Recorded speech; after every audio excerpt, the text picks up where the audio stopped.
Hi, I'm Rob. Welcome to the Electrolander Project. What is the Electrolander Project? This is where I am going to turn a 70-year-old Cushman motor scooter into an electric bike. Now, I apologize for the bad set, bad lighting. I'm not sponsored by anybody. I don't do this professionally. I'm just a guy in his garage trying to turn an antique motor scooter into an electric bike. If you're looking for high production values and great music and great lighting, you're in the wrong place. However, if you are in the mood to watch me battle my way through the ridiculousness that is this bike, you found the right place. Because this bike is so ridiculous, I had to make a YouTube channel about it. Anyway, if you're returning, thanks for sticking with me. I know it's been a really long time since the last episode. If you're new to the channel, hi. Feel free to check out the old episodes, because there's a lot of ridiculousness. Anyway, today's episode is wheels and tires. We finally take the wheels and tires apart, observe the condition they are in, and decide what we're going to do with them. So, with no more further ado, let's get to the show. Now, in an earlier episode, I did point out that supposedly a Cushman Model 715 is supposed to have the Cushman 4.75 by 775 tire, and this has a 4.80 by 8 tire on what looks like a 7.75 rim, which might add to or attest to why the bike shook like a washing machine or a bucking bronco when I rode it down the street the first time, and B, just be downright unsafe. So, first thing we're going to do is take the wheel and tire assembly off of the hub. So to do that, we're going to remove these 4 bolts. Here in the center, these 4 bolts where you see the heads are actually holding the 2 halves of the rim together.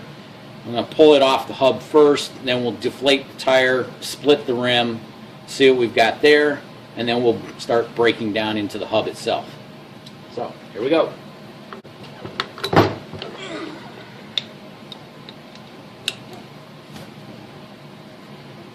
Ooh. I think I finally found a tight bolt. That's good. Something's not going to kill me on this bike yet.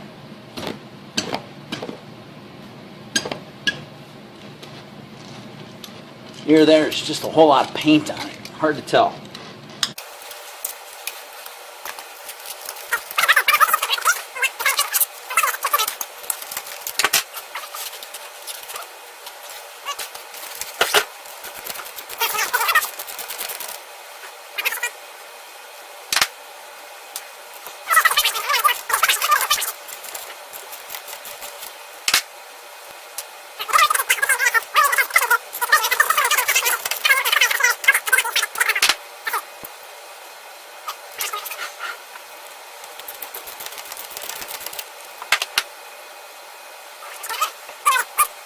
Is and how much rust, this should come right off. There we go.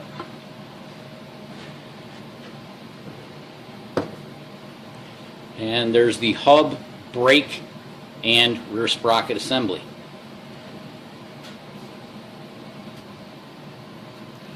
Alright, so again, this should be this is a 2-piece wheel. It splits in half, and these 4 bolts hold the 2 halves together. I've let the air out of the tire. There actually was air in the tire, so that's impressive. And now we're going to break these loose. I don't think those are the right bolts. I think they're way too long, and I'm surprised they didn't interfere with the brakes. But we'll get those off. Sandblast the rim, see if the rim is salvageable. Get the proper bolts, bolt it back together, put a proper Cushman tire on there. Life will be grand. Yeah. Okay, these bolts were not tight. Not in the least. So, good thing I decided to do this. More ridiculousness. But that's why you tune in, right? To see just how ridiculous this thing really is.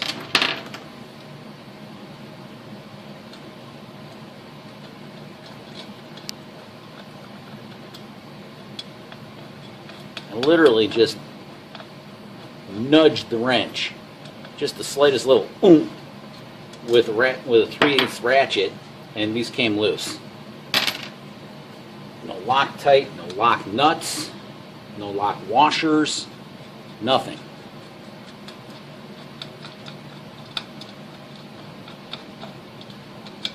This rim splits open even a little bit.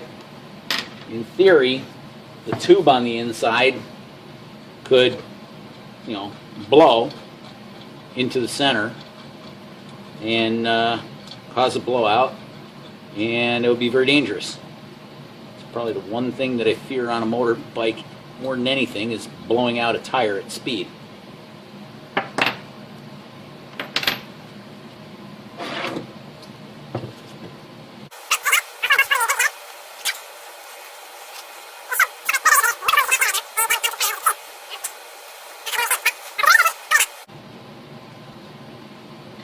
Okay, we're back. Screwdriver. It appears that the previous owner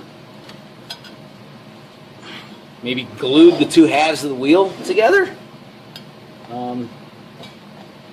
Because I'm having to pry it and I'm hearing rubbery noises on the inside. Not good. There.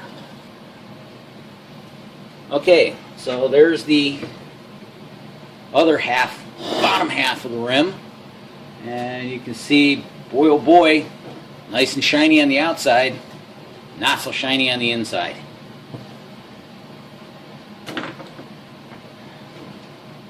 There's the inside there. Hey, at least there's a tube inside this one. That's a good sign.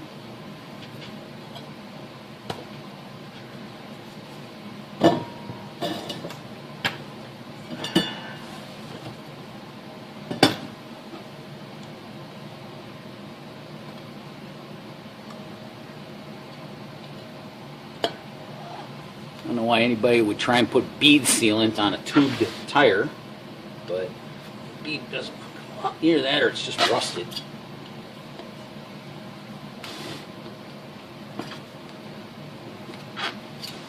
Because this half of the rim should come out of the tire just as easily as the other half did.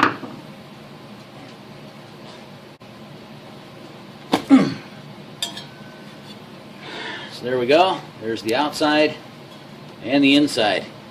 Yeah, that's going to the bead blaster, and we'll see if it's straight and true and all that other fun stuff.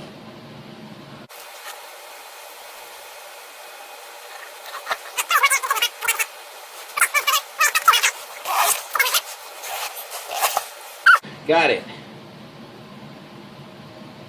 And this does appear to be a, if you can read this right here, it says 480 and then it says 400, so I'm assuming this tube is acceptable or properly sized for a 4.80 tire, which I suppose a 4.75 would be fine. I'd love to find the diameter on it though, whether it specifically says 7.75 or if it's an 8, because if it's an 8 it's too big for this rim. Anyway, it's getting late. I think I'm going to stop for the night. You all have a great one, and I'll see you again next time when we start tearing apart the rear hub and brake assembly.